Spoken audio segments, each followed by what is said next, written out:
What's going on, guys? So here we got the 5.2 V10, same little bugger I've been running in my station wagon for over 2 years now, worry-free. Now, a lot of people have been asking, what does it take to get this thing to accept a manual transmission? And that's kind of what I'm going to go over today.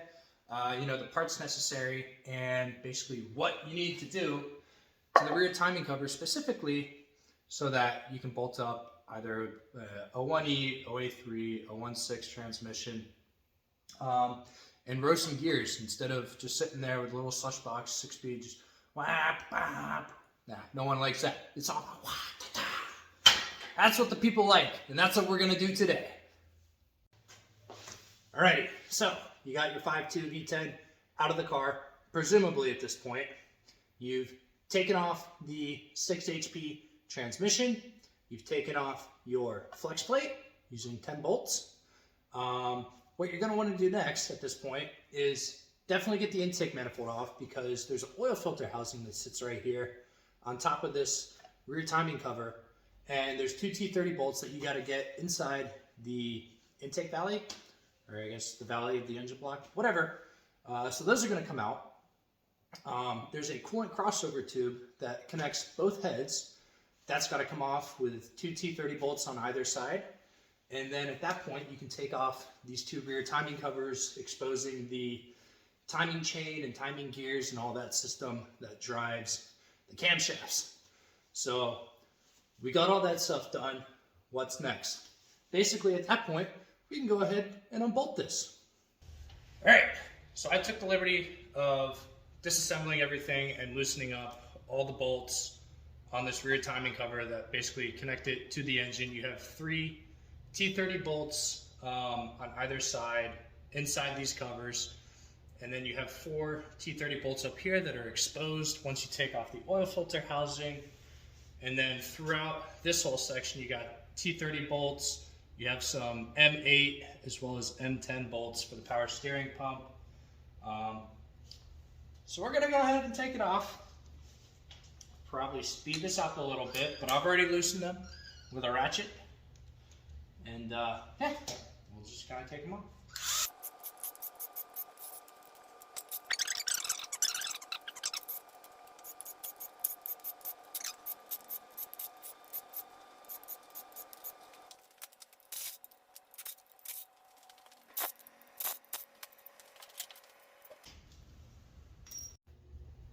All right, so we got it loose basically through here, and then we just kind of worked our way around evenly, making sure not to stress any part of the block. And because it is aluminum, you will crack it if you're not careful. So we got it separated. One thing I forgot to mention, obviously drain the oil, because you're gonna have a shit ton that pours out of here. And I would go ahead and at least put one of these bolts back in, so that way if you do pop it off and it's rather aggressive, that it doesn't just come crashing down.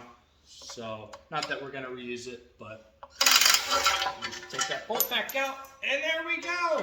Here are the 3 absolutely necessary components that we're going to be needing. It is a B7 RS4 rear timing cover. We have a 5mm thick bell housing spacer. This is off of a C6 A6, 3.2 liter V6. There's a lot of 6s in there. And we have our rebuilt B7 RS4 starter. Now, why is this timing cover necessary versus the factory one that comes on the S6? I'll show you. So if we're going to use this bell housing spacer to reference where the 01E or 083 is going to lie, you'll see, okay, so you got your starter holes, that's great. If we transfer this over to the factory rear timing cover, you'll see some of the bolts still line up, but you have a major issue here. You can't use a starter. Bit of an issue. So that's why this basically goes in the garbage, and we use this. Now, what modifications need to be made to this? So if you look at the top bell housing bolt here, the factory one is a bit further left, and the B7 RS4 one is a bit further right. Now the issue is when you try and bolt this on, instead of running into threads on the engine, this hole is just basically going to leave exposed oil timing chain area. There's nothing behind this, so you're going to have oil spewing out. that's not a good thing. So what we need to do is get this thing cleaned up and fill it with some aluminum wire, welding stuff. So we'll go ahead, get that situated, and then get it back installed onto the car. Alrighty, so we got it welded, grinded it down nice and flush. And a way you can kind of double check is just take this spacer and you just lay it on there like so. Make sure you don't have any highs or lows. And this looks like it's going to be good to go. So we'll go ahead and get this thing RTV'd up and install it on here. Now real quick, you can see that other bolt hole would land right about here and basically leave all that timing chain stuff exposed, and you'd have oil leaking everywhere, which wouldn't be good. So this is a necessary solution for a bolt hole that's not even going to get used. Went ahead, got all these bolts torqued down, did 10 Newton meters for the T30s as well as the M8s. It just seems like a good torque spec. So what I do in a situation with my car is I don't run the power steering. But I still have to have the pump on there because it helps with the mounting of the timing cover. It's going to be these two M10 bolts, as well as one of the bell housing bolts, the one that goes in here, actually uses the threads on the power steering pump to pull itself together.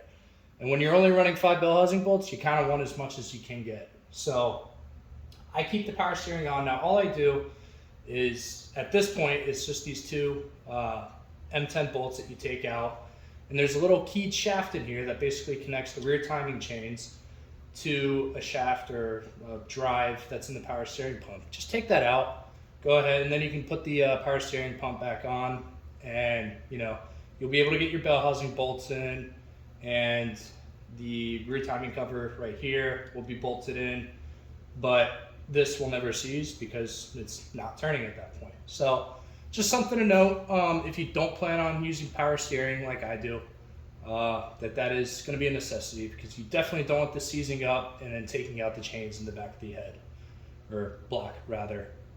So at this point, I can go ahead, throw some RTV on here, get these two covers installed, as well as reinstall the coolant crossover pipe. And as far as that goes, we're ready. All right, so I figure I'm just gonna go ahead and end it off there. Not because this video is going on too long. Fuck, I dropped all the bolts, but because more bolts. God, how many bolts does this thing have? But because these seals that basically seal against the oil and the coolant and are notorious for going bad aren't so good. So I gotta order those, and then I'll go ahead, get this engine buttoned up. Still got to touch the intake manifold and do the wiring, so I'll probably have 2 more separate videos. Maybe not for the intake manifold, but for the wiring, definitely, because I know you guys have been asking about it. But that's it. I don't know. Until next time.